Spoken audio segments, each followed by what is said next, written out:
Just a second, I want to be sure that it started. Sure. Is the voice okay? Yes. Thank Okay. Good evening. Good evening, Taleb, Dr. Taleb Rifai. Dobry wieczór, Ukraine. It's a big pleasure for me today to meet with you.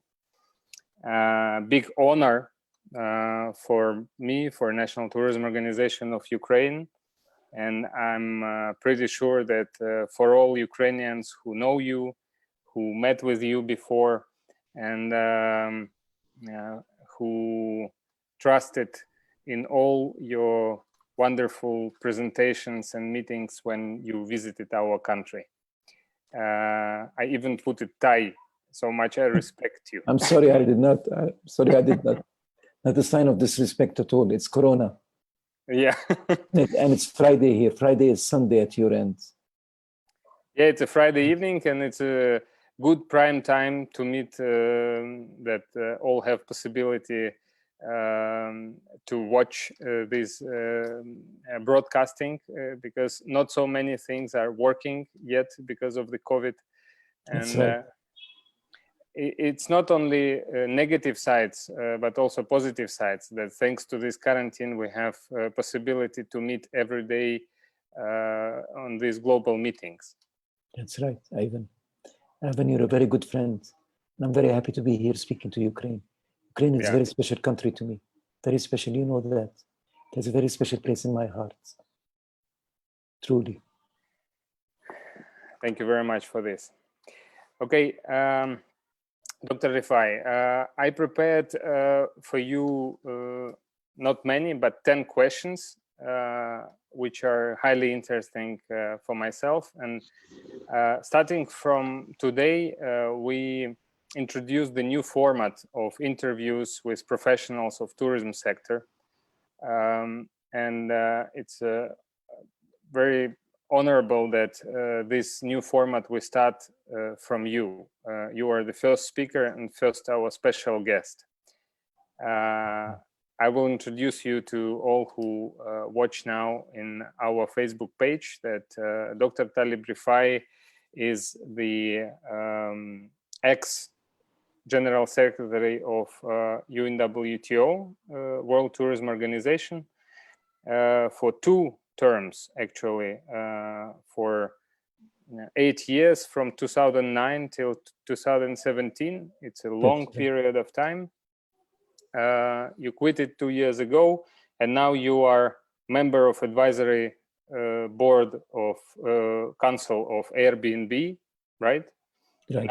Now you are also ambassador of World Travel and Tourism Council, WTTC, member of board of trustees, Mediterranean Tourism Foundation, MTF. You are patron and one of founders of African Tourism Board, chairman of International Tourism Investment Conference, ITIC, chairman of United Nations Institute for Training and Research, UNITAR, and much more positions here, which I will... That's enough.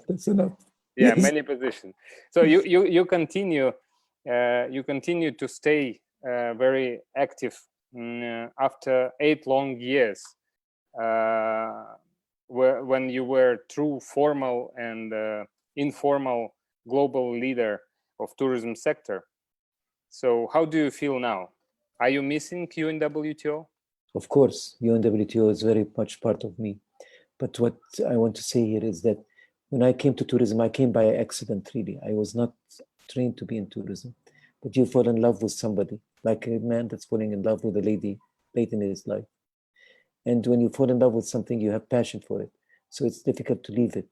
So even I left UNWTO. I'm so engaged, so involved, and it keeps me alive, it keeps me going, keeps me beating. Tourism is a wonderful, wonderful industry. So I cannot leave it. I'm sorry. Yeah. I can see your name in many different global events, conferences, projects, and you continue to be authoritative and proactive person in our industry. What is your activity? What do you do now mainly? I do things like we're doing now. I speak to too many people. I have developed some ideas and some thoughts on the new situation that we're passing through with the COVID-19. And I am very interested in promoting tourism as a global industry, as something, as a human activity, a human right, really, as I always like to say it. Because traveling is not just anymore the prerogative of the elite or the prerogative of those that have money to travel. Travel and tourism now is a domain of everybody. Everybody has the right to travel. We should make this easier for everybody. It's a better world. It becomes a better world when we travel more, definitely. Sure. This year brought to all of us a big surprise by the name COVID-19. And what is your personal forecast? How long this nightmare for economies, for tourism will continue? And what's the best model of behavior for different destinations, what they have to choose? Because it seems that now all countries in the world and all destinations in the world became very equal. Very much so.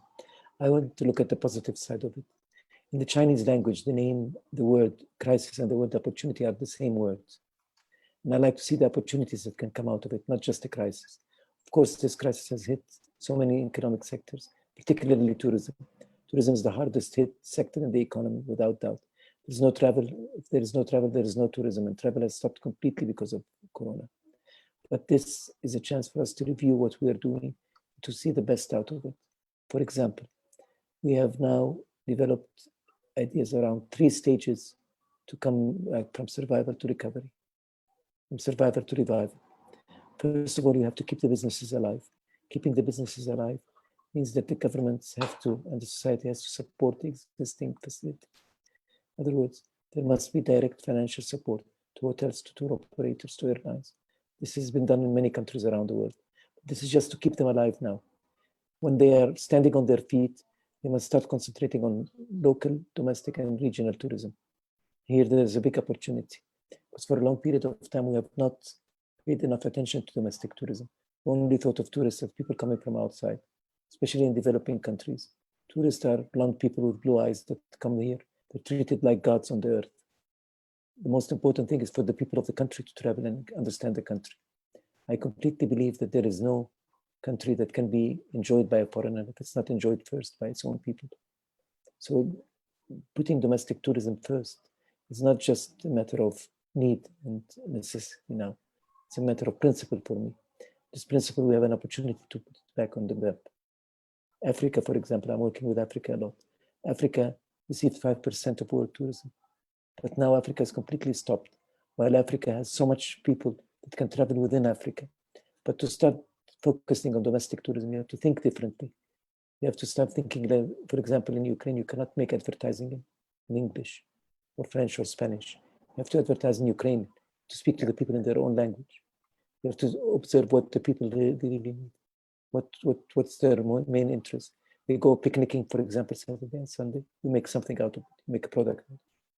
So tour operators will have to adjust themselves to that. They have to start thinking differently. Then we go into international tourism, but not before you finish your stage of domestic and regional tourism. Exactly. In Ukraine, we try to do it. We develop now products with all regions. Yes. And many tour operators who were only on outgoing directions, they started now to think about domestic and try to deal with the local hospitality industry. And what is important that Ukraine is quite a big country. We have 25 different so-called oblast regions, and all of them big population also, big population. More or less, we have officially 42 million. Non-officially, last year they calculated with mobile operators that we have around 35 million, but still a lot. And today, almost all regions of Ukraine, without exception, they made tourism as priority sector, and this is good news for us. But we still have to, as you're definitely right, to to invest more in infrastructure, in service, in quality, in training of human resources, and new products also, new products for the and new client. products. Yeah. You know, domestic tourism does not have the same advantages as international tourism, of course. It does not contribute to the balance of trade. It does not contribute to bringing in hard currency, but it does keep facilities alive. It does keep the hotels alive, keep the restaurants alive, it keeps tour operators working, and it keeps the jobs on, which is very, very important in a time like this. Yeah, definitely agree. I'd encourage you definitely to keep going in that direction. I remember statistics of UNWTO that domestic tourism normally is 7 times bigger than international tourism inbound. Well, in America, for example, United States, 70% of their tourism market is domestic. In Europe also. So only in developing countries do we have a low rate of domestic tourism, because we don't have enough statistics on that, because we don't have emphasis on that as well. People don't think of domestic tourists as tourists. They think a tourist must only come from the outside, which is not right. Yeah, I will have later a question about statistics, which is very important for us. Yeah. Okay. During your cadence on the position of Secretary General UNWTO, you visited Ukraine twice, if I'm not mistaken, or triple, or three times. Three times. By the way, the slogan of our brand, "It's all about you." Yes.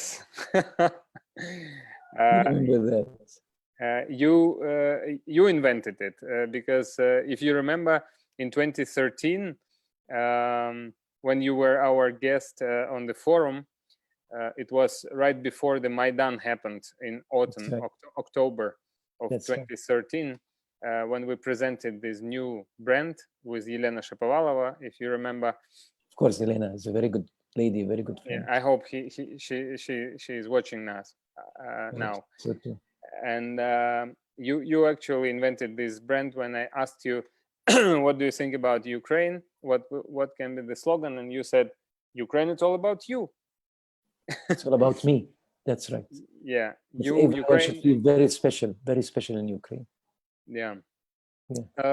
You visited Ukraine 3 times. I think that not every country are so lucky that they welcome Secretary General even 1 time. Why was it so? Well, I don't need to say this again, but I really care a lot about Ukraine. I think Ukraine is a treasure. You know, every country in the world can say we have beautiful mountains, we have beautiful hills, we have beautiful rivers, but no country in the world can say we have the people that Ukraine has. It's the people that matter at the end of the day. You have wonderful people, very warm people. Your people are welcomed anywhere they go. They're welcoming everybody that comes to Ukraine. That's the most important experience that any tourist can have. That's why I really wanted, when I came to Ukraine, I did not come just in my official capacity. I came because I personally wanted to come. And it would be one of the first places I'd go after our airport opens here in Jordan. Super. We will be very glad to invite you again for sure. Thank you. And we will organize special event. Thank you. And I even know why we will do it. I will tell it in my last question to you. Please. What do you think today, Ukraine brand being Jordan with very big international experience, Ukraine as touristic brand, what is main accent, what is main meaning for you as a international visitor can be? You know, every country has a story and has a brand. Anybody that goes to a country would have heard about the country before he goes to the country, he or she goes to the country. Ukraine has a good name. It has a name of people that have struggled so hard, wanted to prove themselves. And Ukraine is a country with a capital U, which is you. So that's why I thought about it's all about you. And I think Ukraine is a country that has a good name, just needs to keep that name up. You know, it's not what you have, it's what you do with what you have that matters sometimes. So I'm glad that there's a political will to develop tourism as a tool to keep up the brand and the image and the name of Ukraine. Because tourism is not just about money, it's not just an economic sector, it's a political tool as well. You need to be clear about the fact that the more people that come to you, the more people understand you, the more cultural interaction happens. And that's why I think tourism is very, very important for Ukraine. And I believe that your political hierarchy has understood this very well, which I'm very happy about. It's not the case in many other countries around the world. Thanks for that. I also hope that our politicians understand the same, because unfortunately we have all the time changes in our political landscape, and it's not good that the position of tourism authority on the governmental level is changing all the time. If you remember, when it was Yelena, it was Minister of Infrastructure. When I was, it was Minister of Economy. Where now it's Minister of Culture. And every 3-4 years we have changes. And in recent 29.5 years of Ukrainian independence, we had 15 changes. And of course, with these 15 changes, it's not easy to think strategically and to pay attention to implementation of different strategies and goals and targets on a sustainable way. Of course, that does not help. I understand that does not help. But really, what matters is not which part of the government does tourism report to. What matters is how important do the people in government think of tourism. Because tourism is not taken seriously in many parts of the world. When people say the word tourism itself does not convey a very serious message. That's why we always like to use travel and tourism. Maybe people will understand a little bit more, take it more seriously. Tourism is not just blonde people with blue eyes laying on the beach lazy. Tourism is much more than that. Tourism is economy. Tourism is 1 of 10 of the jobs around the world. Tourism with 1.7 billion people traveling crossing international borders every year, so on and so forth. 10.4% of world GDP is from tourism. People don't know this. That's why when I was still in the UNWTO, I started a campaign with WTTC to visit all heads of state. It was a campaign that says the open letter. We presented an open letter to every head of state, trying to tell them how important tourism is. Because if the head of state does not understand the importance of tourism, nobody would. When you appoint a minister of tourism or a minister in charge of tourism, just appoint him just to fill in politically. It's not a major issue, which is sad. So that's why the important thing is not where you put tourism belonging. It's how important is tourism to you. Yeah, that's true. My next question is about destination management organizations. I truly consider you as a godfather of National Tourism Organization of Ukraine, which is... Sure, I deserve that. Yes. Sure, I deserve that. National Tourism Organization of Ukraine is a non-governmental structure, but it was initiated by the Minister of Economy, and you were present on our conference on destination branding in June of 2016, when 13 regions of Ukraine and several associations signed a memorandum about creation of NTO Ukraine. And it was a big event, which is still a big event, valued by different regions, and we try to continue this activity of NTO. My question is that UNWTO, I think that you still worked on this document, published like a handbook about strengthening of DMOs on national, regional, and local level. That's right. And what is important in this handbook that the new role of DMOs is much wider than just destination marketing. It's going more deep in destination management, and they have to be leaders and consolidate all different stakeholders for sustainable tourism, and work not only on marketing, but on quality, on statistics, on marketing, on training, and so on. So whose, in your opinion, prerogative of running and pushing DMOs?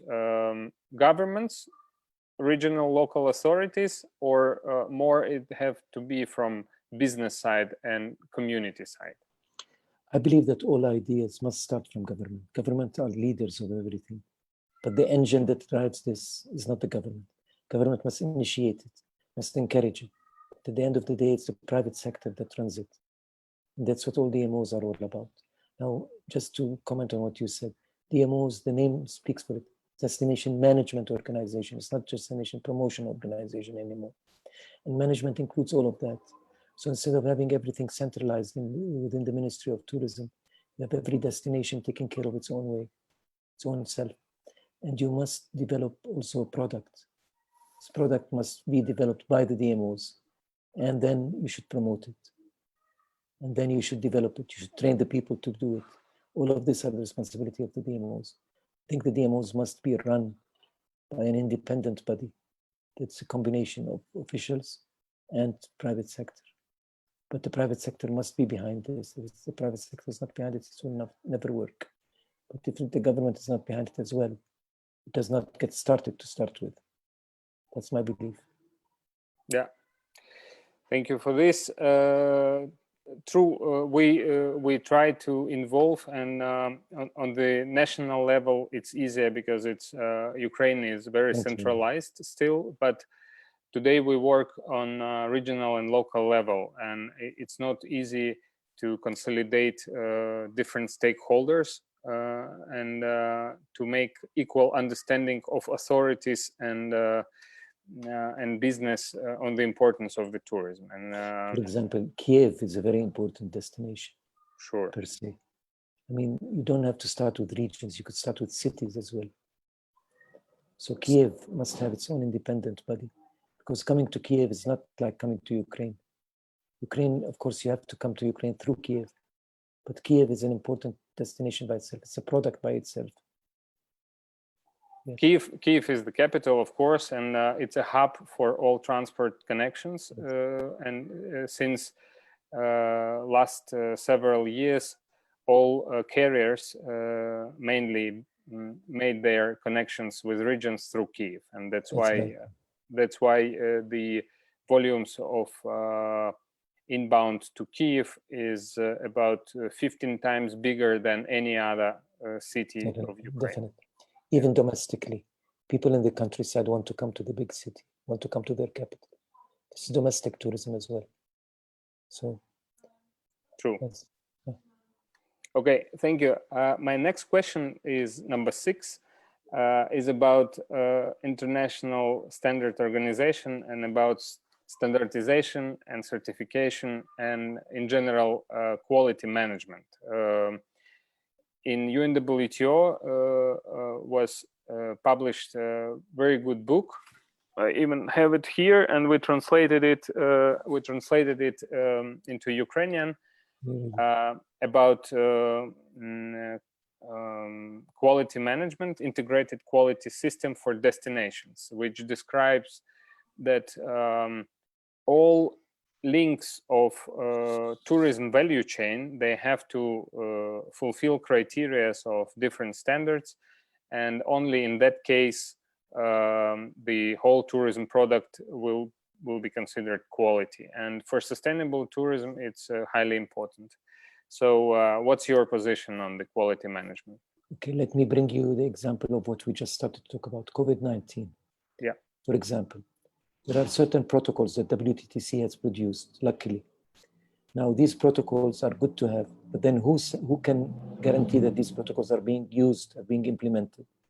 You need a certification process to do that. Writing a protocol is one thing, and certifying it is another thing. So I completely agree that it's important to have some standards set, and then to have the government and another international body to set up, say, yes, these standards are being implemented. Because nowadays, for example, during COVID-19, nobody's going to travel to a place that they don't trust. Even if airports are open, people are not going to rush into going to places. They want some guarantees that there's a minimum amount of safety that's done through the procedures. That's an example of what we're talking about here. But even before COVID and after COVID, I mean, there is no after COVID. I think after COVID, there's a completely new normal that's happening. I still remember, and you all remember, when we used to get out of our cars, walk to the airplanes and get our luggage inside the airplane directly. We didn't go through metal detectors. We didn't take off our shoes, take out our belts.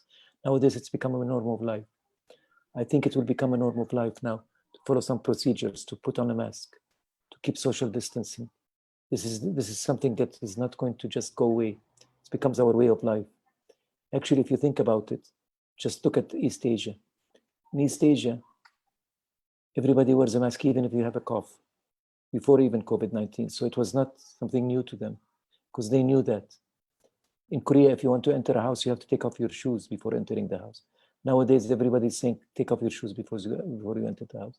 So there are certain cultures that understood this right from the beginning. I think the world is going to become a monoculture in this. We're going to get used to this kind of procedure. But to have this procedure and certify it, it's very important to make our minds clear. Because you can't go to a place, for example, now, where people are not obliged to wear masks or don't observe social distancing. You're not going to risk your life for that, which is something positive coming out of this crisis as well. Yeah, true. If we talk about protocols and these health standards and health safety standards, of course. By the way, we had presentation of this WTTC protocols. We also translated it into Ukrainian language and presented it to Ukrainian tourism community. The Vice President Lola Cardenas made this presentation for us. And we have questions from our colleagues, from tour operators, from hotels, who will check, who will control. We said, it's just your social responsibility. We give you the tool, we give you the protocol. You may read it, you may download this stamp, safe travel stamp, and put it on your door, which will differentiate you from your competitors. But all of them have this doubt and question about who certify. Yes. Of course. This is big issue because in Europe, and Ukraine is going in this direction, that in recent years all our governmental direction is going into deregulation process. That government should less regulate and just make conditions for successful business environment. And it's a big issue between should government regulate something and control, or should we promote and develop self-regulated organizations like business associations in different subsectors. And these quality issues should be on business responsibility, or it should be on governmental responsibility, because safety is a bit different, but quality is something that ISO calls it's your competitive advantage. It's not obligation of government to must you to fulfill criteria of standard. It's all voluntary. There are two issues here. Number one is, let's admit it, our entire international system is now becoming very much quickly irrelevant. Every government is acting on its own now, if you notice, on COVID. Even in Europe, the European Union is being criticized for not taking leadership at the UN level, international level, at the African Union level, at the Asian level. Every country is acting on its own. But this may be good because we're rebuilding now our international system from bottom up. Now, the traditional international systems don't work anymore. Therefore, WTTC is trying to pick up the pieces, and I salute them for that, to try and draft something that people can agree on. This is the rebuilding of the new system. But how do you guarantee the implementation of this, whether it's health or whether it's quality? You have to have bodies that certify this. UNITAR, for example, United Nations Institute for Training and Research, which I'm chairing now, the committee of, is a body that is ready to go into that, because you have to train people, you have to make sure that people are implementing what they're implementing. It's the only United Nations organization that can certify things. So now, is it important to certify or not? Is it the government responsibility or the private sector responsibility? Depends. If it has to do with public safety, public health, it is the government responsibility. If it has to do with competitiveness, no. Government can support something, can endorse a certain stamp, but it doesn't have to grant the certification stamp. I've come to an agreement with WTTC. Their stamp is not a guarantee. Their stamp is simply to say that you are adopting their standards, not that you're implementing it. Implementation is another stage. Implementation will have to be done by a different party. We're negotiating now between UNITAR and WTTC. How can UNITAR start sending people to certify that you're doing the right thing? Mm-hmm. This is only related to COVID.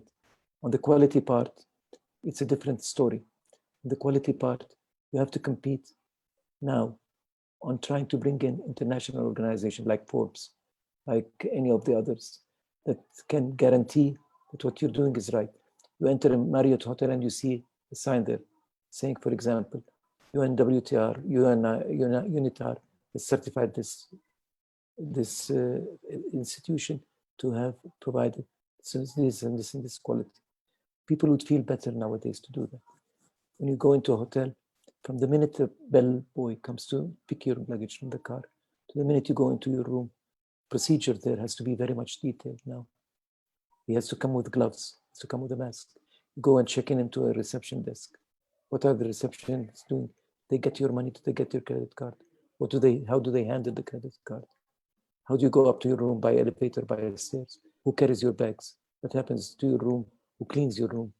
This is all details that have complicated our life, but it's going to be for the better, I'm sure. These are some of the opportunities that come out of the crisis. Yeah, true. Thank you. Okay. Slowly we come to a very important issue as knowledge. And one of UNWTO initiatives, great initiatives, was to create knowledge network. We benchmarked this idea in Ukraine. And when I was director of Department of Tourism in the Ministry of Economy, we created a board of universities, which transformed later into the knowledge network of National Tourism Organization of Ukraine. This initiative is giving opportunity to 112 today universities in Ukraine, or 113 even universities in Ukraine who have tourism and hospitality as a specialty. And I very good remember your speech about knowledge network. I was on some of these meetings, I don't remember where, when you said that the role of this network is to cut the gap between theory and practice. And what is important today and future generations, higher education or vocational training and lifelong training education? What do you think about knowledge and education? I think both are very important even. Both are very important, because what the real challenge in education in hospitality and tourism is the fact that parents and students have to be convinced that they have a future, promising life ahead. Like people are not recognizing tourism as a very important sector, students also would not go into a sector that they don't see a future for them to be there. Not everybody that goes into tourism will have to be a director or becomes a hotel manager or a professor of tourism and education, like higher education would need. But this is why we have to complement this with practical, down-to-earth practice, like any other subject in the world. But in tourism in particular, the future is open. And I would like to say something to our students if they're hearing us now.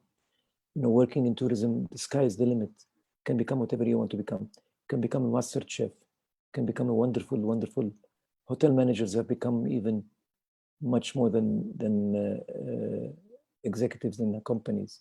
You can create your own businesses, which is very important in tourism. You know, many people are making, 75 to 80% of the businesses in tourism are small and medium-sized enterprise. They're not big organizations. They're created by young energetic initiatives of young people wanting to open a hotel here, a motel here. They go to a certain village and they create something. That's why I'm working very enthusiastically with Airbnb, for example. Airbnb, for example, now is concentrating a lot on the experience. You can go to a village and say, I have 5 or 6 traditional houses. I go to these owners of these houses and I try to create a community out of them, train them how to cook well, how to cook traditional food, how to make traditional handicrafts. So a visitor would go there, not just live and sleep and eat, you would live in a total experience. This cannot only be done by businesses, it has to be done by young entrepreneurs. So that's why education is very, very important. That's why we created the Knowledge Network. Yeah, thank you. One of the very important in tourism is statistics. Yes. I promised you a question about this. And first time when I visited event of UNWTO was a summit on city tourism, which was in Istanbul in 2012. And it was a big panel on statistics. And at that time, I even didn't have idea how people compare statistics of each country to each other. And I raised hand and asked what's the system, and then I learned about the satellite account, which was invented by United Nations, and UNWTO promoted this. So Ukraine still didn't implement satellite account, and it's a big. We even organized special conference with participation of John Kester, who visited us in 2018, I think, or 2017. John is a very good man. Yes. Yeah, John is very good professional, first of all, in this statistic issue. And Becca Jekyll also visited us at that time. What's your recommendations about statistics? How to push this stone, this mountain, how to move it? Because our statistic authority for 10 years now is trying to implement this system and cannot. Okay. Now, I don't understand why you cannot, because it's a very simple system. Let me say 2 things about the importance of statistics. One is, it's important to know exactly the impact of tourism in your economy. Without proper statistics, you cannot know the impact. Statistics is not just about the numbers of people that come into your country, which is easy to calculate, especially from outside, because you can just make a calculation on the people that enter through borders, through airports, through any place. But it's also the impact on the economy. Central banks will have to be involved in this. Now, for example, if you get 1 million people, how much is the expenditure per tourist in the country that they enter, from the minute they enter to the minute they leave? That can only be calculated through central banks. That's why it's very important to have tourism statistics, numbers of tourism receipts. It's a very, very important aspect there. That's very important because a country needs to know exactly what it's doing in tourism, what tourism is doing to it. But I must say something here that's also very important, which is the definition of tourism will have to be clearly understood. Tourism's definition is not by typology, it's by economy. Anybody that comes and spends money from outside of Ukraine, inside Ukraine, is an international tourist, even a Ukrainian that works outside. If he or she comes to Ukraine as a visitor, earning its money from outside, it's considered a tourist. So that's important to know. Now, the last thing I want to say about this is that statistics are very important to implement, and especially tourism satellite account, because you want to compare apples to apples and oranges to oranges. If you want to know where you're standing with your neighbors, you have to adopt the same system. You can't have a system, somebody else has a different system. Some countries, for example, until now, don't consider the expatriates that work outside of the country tourists.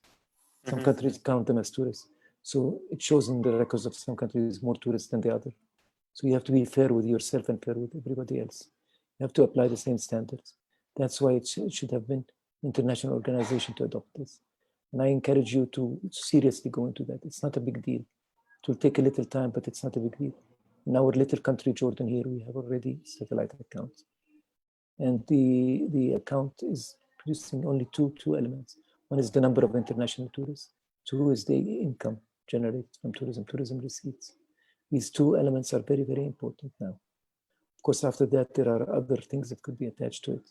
For example, the tourism satellite account before I left UNWTO included also sustainable tourism. How sustainable is tourism? How much does it contribute to the overall sustainable development goals? That's a more sophisticated, more advanced level. But at least these two must be the basis for it. If you don't have them, you can't build anything else on top of that. Now, NTO, with financial support of USAID, started the pilot project of statistics system. It's not governmental yet, but I hope that we already developed methodology, and now we are developing the electronic instrument which will collect data from regional statistics authorities and from business, not only official, not only traditional, but also the alternative, like mobile operators and other alternative sources. And I hope that till end of the year we will show to the government the real picture of the impact of tourism on the economy, and they will change the governmental system as well. I definitely agree with you that without having a normal system of statistics, we cannot expect that somebody will respect tourism, because they don't understand. You cannot manage what you cannot measure. You have to measure it first, and then you manage it. Yes. Exactly. Good. Okay. My next question is, I'm not sure if you had in UNWTO this direction of activities is investments in tourism sector.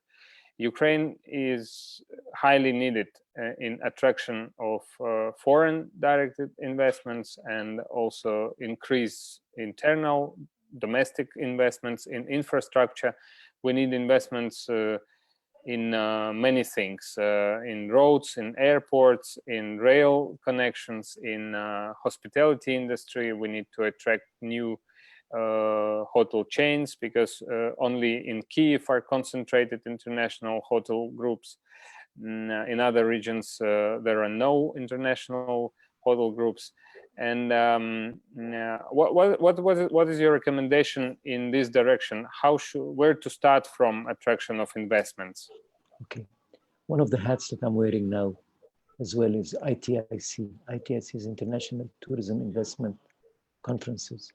We make conferences, we bring in people from tourism and people from the financial sector together, because people from tourism only in our conferences, we talk to each other. We don't talk to the other parties. We're preaching for the convent. You have to link in the financial sector with the tourism sector. You have to link in bankers and investment bankers. For example, banks don't understand tourism well. That's why people are having difficulty also in getting some loans even. So we need to educate the financial institutions on that. Now, investment is a very complicated thing. I would say that COVID-19 is also another opportunity here, because what is happening now is that investment is very difficult, but it's the time to do it now, because it's an opportunity. Remember in 1927-28, in the United States, there was a big financial crisis. President Roosevelt at the time built the most extensive highway system that we're using now in the United States. Because in the times of difficulty, you spend more money. You don't make it tighter.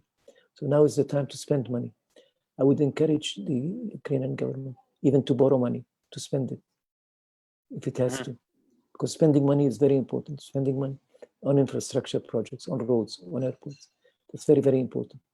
I made a study for Uzbekistan and another one for Egypt as well. I'm ready to do one for Ukraine if you think it would help. That suggested that 10% of the GDP of the country must be dedicated to reviving for the COVID-19. 1/3 of that should be paid for direct support to the industry. And 2/3 of that should be made for projects. For example, what is the GDP of Ukraine? Can you tell me? 130 billion. Okay, so you have to have 12 to 13 billion dedicated for that. 2/3 of that is about 8 to 9 billion. 8 to 9 billion dollars must be spent on infrastructure. Now, that's the only way to get people to work, because if people don't work, Nothing is going to happen. You have to put money in the hands of people. And this work must be connected to tourism. For example, roads are connected to tourism. Highways are connected to tourism. Airports are connected to tourism. Gas stations are connected to tourism. Even development of sites are connected to tourism. So on and so forth. All of this must be done. How many percent you said? 10% of GDP. 10%. Yes. So it's about, in the case of Ukraine, it's about $12 billion, which is not a big amount. 2/3 of that must be, I've calculated this from some international examples. For example, China, Korea, Singapore, United States, dedicated about 10% of their GDP. They did not divide it into what they should be done for spending, what should be done for support. We dedicated that to support the economy altogether. In the United States, they dedicated $2.3 trillion, which is 10% of their GDP. But they spend it on paying direct money to airlines and hotels. I don't think that's the right thing to do it. The right thing to do it is to give them some money, yes, support them, yes, but not all of that. 2/3 of that must be dedicated to projects, like they did themselves in 2019, 27, 28. Roosevelt did the right thing. All the highways that are used in the United States now were built during the worst crisis that the United States ever had, because it kept people alive, it kept them working. That's the name of the game nowadays. Good. I will ask you to share the contacts with these international organizations of investments. Definitely. By the way, the biggest international investor in Ukraine is European Bank on Reconstruction and Development, yes. And EBRD. EBRD, yes. And last year we worked pretty close on promotion of tourism, and EBRD paid attention on our sector and ordered from international experts development of the roadmap for tourism development until 2030. And now this roadmap is official strategy for next 10 years. Yes. EBRD is a very good partner. I've worked with them very closely. They were not very much interested in tourism before we started contacting them. Nowadays, they're picking up on anything that has to do because they believe in tourism. EBRD, which is based in London now, is a very, very good vehicle to do that. The World Bank also is another good vehicle to pursue this. Definitely. Yeah. Taleb, I have my last question to you. And this will finish today. We had almost 1 hour interview, very interesting answers on these questions. I saw a very good example where you are patron of African Tourism Board. And I like the idea of promotion of the whole Africa, 54 countries as one single destination. I think that in nearest years, Eastern Europe will grow. And in the nearest future, it will need Eastern European countries will need also promote themselves as single destination. Will you support and become a patron of our initiative to establish East European Tourism Board? Not just 100%, 200% even. You know that. I believe in this. Now, let me explain something about ATB, African Tourism Board. It's not just to promote Africa as one destination, that's part of it, but it's to promote inter-regional interaction between these countries. Now, as I told you, every country is acting on its own. Every government is a government of its own now. There is no international organization that can bring people together yet. So we need to act, to make this board one that is an umbrella, to speak to each country and unify their ways of looking at each other. I was talking about international tourism. International tourism can only happen when two countries of similar situation act like a bubble here and a bubble there and a corridor between them. This can only be done by a coordinator, by a facilitator. We've done that. For example, last week I was in a meeting with 12 ministers of tourism of East Africa and the Vanilla Islands. The Vanilla Islands are the 4 or 5 islands that are on the eastern coast of Africa: Mauritius, Seychelles, Comoros, and Madagascar, Maldives. and how to make them receive the land visitors, how to facilitate their travel, how to make their promotion a better one. That's what you should do in Eastern Europe. Now I'm very, very ready to help, definitely. I'll be delighted, I'll be honored to do that. And this will be the reason to visit Ukraine Definitely. for your next time. On one condition, the capital and the center of this union, this boat should be Kiev. Super, very good. Okay. Okay, Taleb, thank you very much for your time today. Amazing. And I wish you success in what you do. I see you almost every day in different international meetings in this rebuilding travel. I listen attentively to all your thoughts and ideas. We try to implement it here in Ukraine immediately as soon as I see, listen and see the reason and possibility to do it on our national level. Thank you for all. Thank you for inspiration. Thank you for being so tolerant, smart, and very ideologic person in this world. I think that people like you inspire nations and continents for developing tourism. You were great Secretary General. I'm personally your fan, and I will I will continue to cooperate with you in the future. Thank you very much. Ivan, you're a very good man. You're a friend. That's what matters most. Let's all together make the world a better place. That's what we should all be doing. My best regards to Elena if you see her, unless she's there. Elena is a wonderful lady as well. Take care. Bye-bye. Definitely. Thank you. Bye. Bye. Bye.